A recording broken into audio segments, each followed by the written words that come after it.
اور بدع دلالہ کفر میں بھی، عمل میں بھی، عقائد میں بھی، ہر باب میں وہ چلتی ہے جہاں جہاں اس کا نمبر آتا ہے۔ تو نبی کریم صلی اللہ علیہ وسلم اس سے آگاہ فرما رہے ہیں کہ خبردار، ان لوگوں نے اس طرح کیا تھا، تم نے اس طرح سے نہیں کرنا۔ تو حضور علیہ الصلوۃ والسلام ان کو جو اسلام کے خلاف ہیں، جن کی اسلام میں کوئی اصل نہ ہو، ان کے بارے میں سرکار دو عالم صلی اللہ علیہ وسلم ارشاد فرما رہے ہیں۔ ہمارے شبہ ڈالنے والے دوست اس کو کسی اور طرف لے جاتے ہیں۔ اچھا، اس سے پہلے میں آپ کو ایک اور بات بتا دوں کہ وہ بدعتیں جو تھیں، جو مشرکین نے جن کی ابتدا کی تھی، وہ تب پڑھ آیا ہوں میں ابن کثیر سے بھی اور قرطبی سے بھی کہ وہ بدعتیں تھیں، حرام اور حلال کے رول انہوں نے اپنے سیٹ اپ کر دیے، دین ابراہیمی کو تبدیل کر دیا۔ اسی کے اندر حج کے معاملے میں عمر بن لوہی یا اس کے ساتھ جو دیگر مشرک تھے، انہوں نے ایک اور بدعت ایجاد کی۔ وہ بدعت یہ ایجاد کی، اب جس کا میں آپ کے سامنے پڑھنے لگا ہوں قرآن کریم سے، وہ بدعت یہ تھی کہ اللہ تعالیٰ نے قرآن کریم میں ارشاد فرمایا، ثم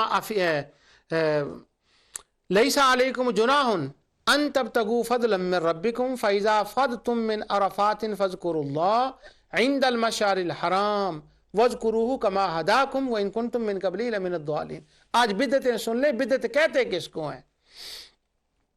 ترجمہ، تم پر اپنے رب کا فضل تلاش کرنے میں کوئی گناہ نہیں جب تم عرفات سے لوٹو تو مشعر حرام کے پاس ذکر الہی کیا کرو اور اس کا ذکر کرو جیسے کہ اس نے تمہیں ہدایت دی، حالانکہ تم اس سے پہلے راہ بھولے ہوئے تھے۔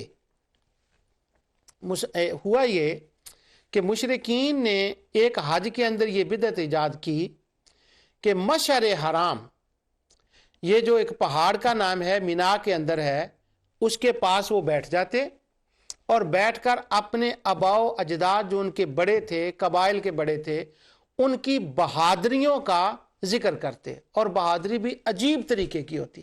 جو تاریخ کے اندر مفسرین نے یہاں اس کے اوپر لکھا ہے وہ یہ ہے کہ وہ ایک کہتا میرے باپ نے اتنی بیویاں کی، اتنے لوگوں کو قتل کیا، اتنوں کو لوٹا، یہ سخاوت کی، یعنی وہ سب اکٹھے بیٹھ جاتے، ایک بندہ کھڑا ہوتا، وہ اپنے قبیلے کی تعریفیں کرتا، ان کا ذکر کرتا، دوسرا کھڑا ہوتا، وہ ان کے قبیلے کی ذکر کرتا، اس کے یہ کام، اس کے یہ کام، اس کے یہ کام۔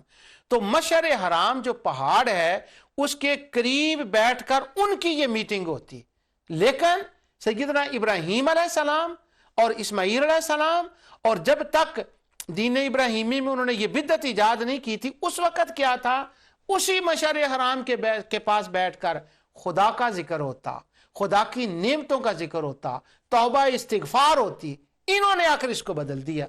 اب انہوں نے یہ میلہ بنایا ہوا تھا، تو نبی کریم صلی اللہ علیہ وسلم پر جب قرآن کریم نازل ہوا تو اللہ تعالیٰ نے ہدایت دی کہ جب تم عرفات سے لوٹو تو مشعر حرام کے پاس بیٹھ کر کیا کرو؟ فاذکروا اللہ عند المشعر الحرام واذکروہ کما ہداکم، اس کے پاس بیٹھ کر اللہ تعالیٰ کا ذکر کرو جس طرح سے تمہیں ذکر کرنے کا حکم دیا گیا ہے، اللہ تعالیٰ نے اس کا ذکر کیا ہے۔ وَاذْكُرُوهُ مَشْعَرَ الْحَرَامَ وَاذْكُرُوهُ كَمَا هَدَاكُمْ وَإِن كُنتُم مِّن قَبْلِهِ لَمِنَ الضَّالِّينَ۔ تو وہاں اس کو روکا گیا۔ اب اس مذہب کیا تھا، دین کیا تھا، وہاں ذکر کرو۔ انہوں نے کیا کیا؟ اپنے آباء و اجداد کا ذکر شروع کر دیا۔ فَإِذَا قَضَيْتُم مَّنَاسِكَكُمْ فَاذْكُرُوا اللَّهَ كَذِكْرِكُمْ آبَاءَكُمْ أَوْ أَشَدَّ ذِكْرًا۔ پھر جب تم ارکان حج ادا کر چکو تو اللہ کا ذکر کرو جس طرح تم اپنے باپ دادا کا ذکر کیا کرتے تھے، بلکہ اس سے بھی زیادہ۔ اب یہی صحابہ کرام پہلے وہی تو کام کرتے تھے، یعنی کیا کرتے تھے؟ اسلام کی نعمت دولت ملنے سے پہلے وہ اپنے آباء و اجداد کا ذکر کرتے تھے۔ اب حکم دیا اس طرح سے نہیں، تم ذکر کیا کرو، اس سے زیادہ اللہ کا ذکر کیا کرو۔ اب میں نے یہاں جو پوائنٹ بیان کرنا چاہتا ہوں وہ یہ ہے، لوگوں سنو، بدعت یہ تھی وہاں بیٹھ کر باپ دادے کا ذکر کرنا، یہ مشرکین نے بدعت ایجاد کی تھی۔ اللہ تعالیٰ نے اس سے روکا اور کہا نہیں وہ غلط ہے، اللہ کا ذکر کرو۔ اب دوسری بدعت ان آیات میں جس کا ذکر آ رہا ہے وہ یہ تھا، اللہ تعالیٰ فرماتا ہے ثم افیضوا من حیث افاض الناس واستغفروا اللہ ان اللہ غفور الرحیم، پھر تم اس جگہ سے لوٹو جس جگہ سے سب لوٹتے ہیں، اور اللہ تعالیٰ سے طلب بخشش کرتے رہو، یقیناً اللہ تعالیٰ بخشنے والا اور مہربان ہے۔ یہ دوسری بات ہو گئی۔ اب بدعت دوسری کیا ہے؟ وہ یہ تھی کہ انہوں نے ایک رول سیٹ اپ کر لیا۔ ابراہیم علیہ السلام نے جب حج کیا، حج کا طریقہ بتایا، تو حج کا طریقہ یہ تھا کہ جبرائیل علیہ السلام حضرت ابراہیم علیہ السلام کے پاس آئے، وہ حضرت ابراہیم علیہ السلام کو کعبے میں لے گئے، طریقہ طواف اور صفا مروہ کی سعی، پھر منا میں لے گئے، عرفات میں لے گئے، پھر مزدلفہ میں، پھر منا میں، یعنی تمام حج کا طریقہ بتایا۔ وہی ابراہیم علیہ السلام نے آگے ٹرانسفر کیا، ابراہیم علیہ السلام کے زمانے میں، اسماعیل علیہ السلام کے زمانے میں، اس کے بعد تک وہی رہا، یعنی منا جانا، پھر عرفات جانا، اور عرفات سے پھر منا واپس آنا۔ انہوں نے ایک بدعت ایجاد کر دی۔ اب وہ بدعت کیا تھی؟ وہ بدعت یہ انہوں نے ایجاد کر دی، اب یہ عمل کے اندر بدعت تھی، عقائد کے اندر نہیں۔ ایک حساب کے عقائد کے اندر بھی تھی کہ انہوں نے اس طریقے کو، اللہ اور اس کے رسول کے طریقے کو توڑا، اس جہے سے دیکھے تو، لیکن اگر صرف عمل کی جہے سے دیکھو تو یہ تھا۔ انہوں نے کیا کہنے لگے، ہم ہیں لوگ عربی، حجازی، مکی، ہم یہاں کے قریشی، ہم رہنے والے ہیں، ہم حج کریں گے مگر کعبہ سے نکل کر منا تک جائیں گے، عرفات میں نہیں جائیں گے، اور پھر وہاں سے کیا ہوگا، دوسرے جو لوگ دوسرے ممالک سے آئیں وہ جائیں عرفات تک، لیکن ہم نہیں جائیں گے عرفات تک۔ لوگوں سنو بدعت کسے کہتے ہیں، جان لو بدعت کسے کہتے ہیں۔ بدعت کی احادیث کن پر اپلائی ہوتی ہیں، کن پر چسپاں ہوتی ہیں، وہ کون لوگ ہیں جن پر لعنت اللہ والملائکۃ والناس اجمعین کیا گیا، اور جو پہلے لوگ تھے وہ کون تھے، اور جو امت محمدیہ میں ہیں وہ کون ہوں گے۔ انشاءاللہ اس کی تشریح میں اگلے پروگرام میں بتاؤں گا کہ بعد کی وہ کون ہے اس کے مستحق۔ وہاں نہ جاتے۔ اب اللہ تعالیٰ نے فرمایا ثم افیضوا من حیث افاض الناس، مسلمانوں سے کو حکم دیا نہیں تم بھی وہاں تک جاؤ جہاں تک تمام لوگ جاتے ہیں، کیونکہ عرفات تک جانے کا جو مقرر کیا ہے یہ اللہ اور اس کے رسول نے کیا ہے۔ تو اس کا مطلب یہ ہوا کہ یہ بھی ایک بدعت تھی، عرفات میں نہ جانا، یہ ان کی ایک بدعت تھی، یہ نیا کام تھا، یہ ایک نیا احداث تھا، یہ نیا حدث تھا، یہ نئی بدعت تھی، یہ نیا کام تھا، کوئی نام اس کو دے لیں۔ اب کوئی لوگ کہہ رہے ہیں، سوچ رہے ہوں گے کہ یار بدعت تو ہوتی وہ ہے جو صحابہ اور اس کے زمانے میں نہ ہو، نبی کریم صلی اللہ علیہ وسلم کے، تو یہ تو پہلے کی باتوں کو بھی بدعت کہہ دیا۔ کیا پہلے کی باتیں بدعت نہیں ہوتی؟ اس پر میں تفصیل سے گفتگو کر رہا ہوں، لیکن وہ پہلے سارے پروگرام کو تھوڑا دیکھتا ہے، اشارہ میں کر دیتا ہوں۔ اگر حضور کے زمانے کا اور صحابہ کے زمانے میں جو کام نہ ہو وہی بدعت ہوتا ہے، تو کیا خیال ہے جو سورہ حدید میں آتا ہے، وہ جو راہبوں نے بدعت نکالی تھی رہبانیت کی، وہ تو نبی کریم صلی اللہ علیہ وسلم سے پہلے تھی۔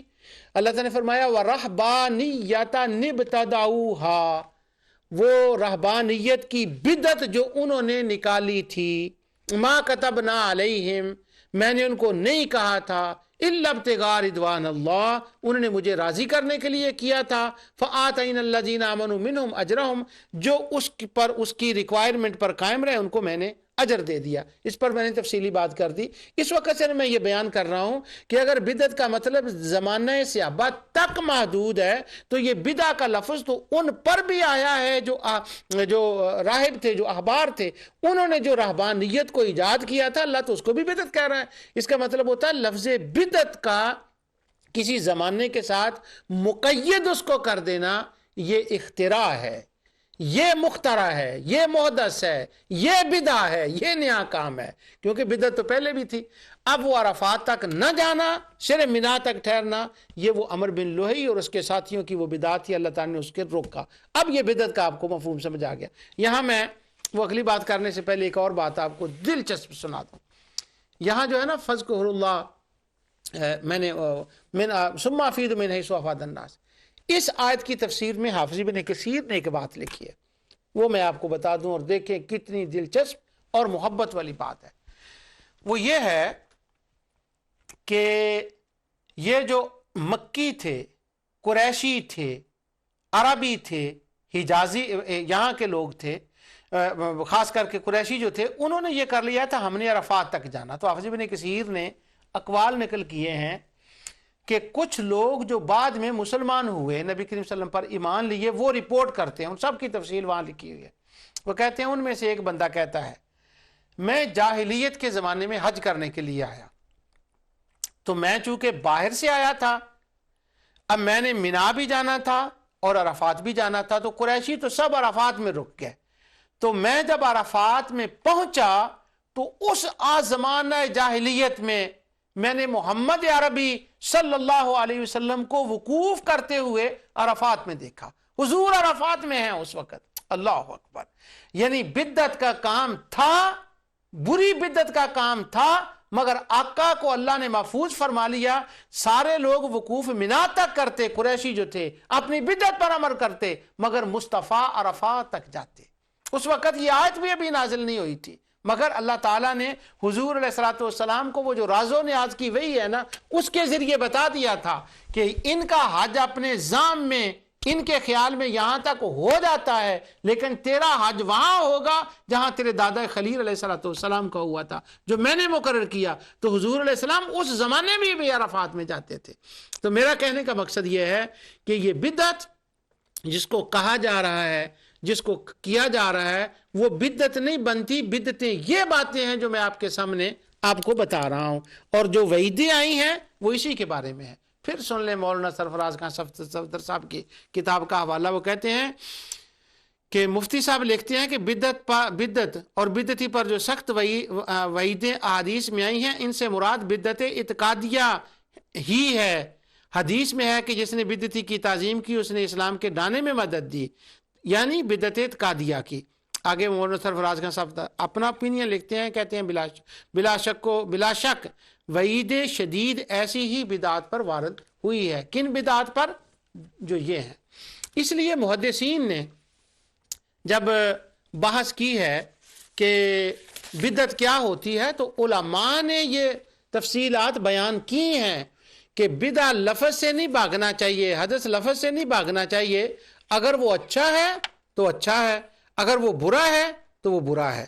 مثلا یہ لغات الحدیث سے میں آپ کو بتاتا ہوں کہ انہوں نے جب علامہ ابن اسیر نے حدث کا لفظ بیان کیا ہے تو اس کا انہوں نے کہا ایاکم و محدثات الامور, نئے کام جو دین میں نکالے جائیں وہ اس کا نام لیتے ہیں, وہ مردود ہیں. اور وہ کام وہ ہیں کہ جو کام قرآن اور حدیث کے خلاف ہوں. یعنی وہ بات بتاتے ہیں کہ اس کا کیا مطلب ہے, لیکن وہ کس کے پاس اتنا ٹائم ہوتا ہے یا کون جاتا ہے کہ وہ سارا ان باتوں کو دیکھے. بس وہ تو اپنی ایک بات میں ایسے طریقے سے بات کرتے ہیں, لوگ مان لیتے ہیں, بیچارے سیدھے سادے ہوتے ہیں. آج صبح میری بیٹی مجھے کہنے لگی, سعدیہ, اس نے کہا کہ لوگ ان کی بات کیوں مانتے ہیں. تو وہ ماشاءاللہ سائیکالوجی پڑھی ہے اس نے, تو اس نے اپنے سائیکالوجی کے اعتبار سے بتایا. وہ کہنے لگی یہ اس لیے مانتے ہیں کہ نیچرلی طور پر بندہ جب یہ سوچتا ہے نا کہ میں اس بندے سے بہتر ہوں, یا میں اس بندے کو بحث میں ہرا سکتا ہوں, یا کسی کے خلاف بات کرنا کہ یہ کچھ نہیں جانتا میں جانتا ہوں, یہ جو جذبہ ہے نا یہ شیطان اپنی طرف سے بندے کے اندر بڑا ڈالتا ہے. تو جب وہ لوگ اپروچ کرتے ہیں تو وہ کہتے ہیں یہ جو لوگ کام کر رہے ہیں نا یہ غلط ہے. اب بندے کے اندر ایک جذبہ پیدا ہوتا ہے کہ میں بھی کہوں یہ غلط ہے, ماں باپ غلط ہیں, بہن بھائی غلط ہیں, قبیلے والے غلط ہیں. تو وہ غلط کہنے کا جو جذبہ ہوتا ہے نا انسان کے اندر پروو کرنے کا, وہ اس اینگل سے بندے کو اپروچ کرتے ہیں, اس لیے بندے سیدھے سادھے مان جاتے ہیں. اسی طرح بدعت کا مسئلہ ہے, شرک کا مسئلہ ہے, یا حرام کا مسئلہ ہے. اب لفظ بدعہ اور حدث جو میں آپ کو بتا رہا ہوں یہ مولانا وحید الزمان صاحب نے اس کا بیان کیا ہے. اب یہ دیکھیں یہ کس طرح سے اس کا اپلائی کر رہے ہیں. پہلے ابن اسیر کا انہوں نے شروع کیا. اب میں یہ بتا ہی رہا ہوں کہ اطلاقات میں کس طرح سے غلطی ہوتی ہے, اور وہ جو احادیث ہیں ان کو کس طرح سے اطلاق ان کا غلط کیا جاتا ہے. کہتے ہیں بدعن, اس کا مطلب ہے شروع کرنا, ایک نئی چیز نکالنا, پیدا کرنا جس کی کوئی مثال نہ ہو, کنواں کھودنا. بادعن, ایک اس کا معنی بڑا ہونا بھی ہوتا ہے. تبدیعن, کسی کو بدعتی کہنا. آگے اس کے بعد وہ کہتے ہیں کہ علامہ ابن اسیر وہ کہتے ہیں کہ حضرت عمر فاروق رضی اللہ تعالی عنہ نے فرمایا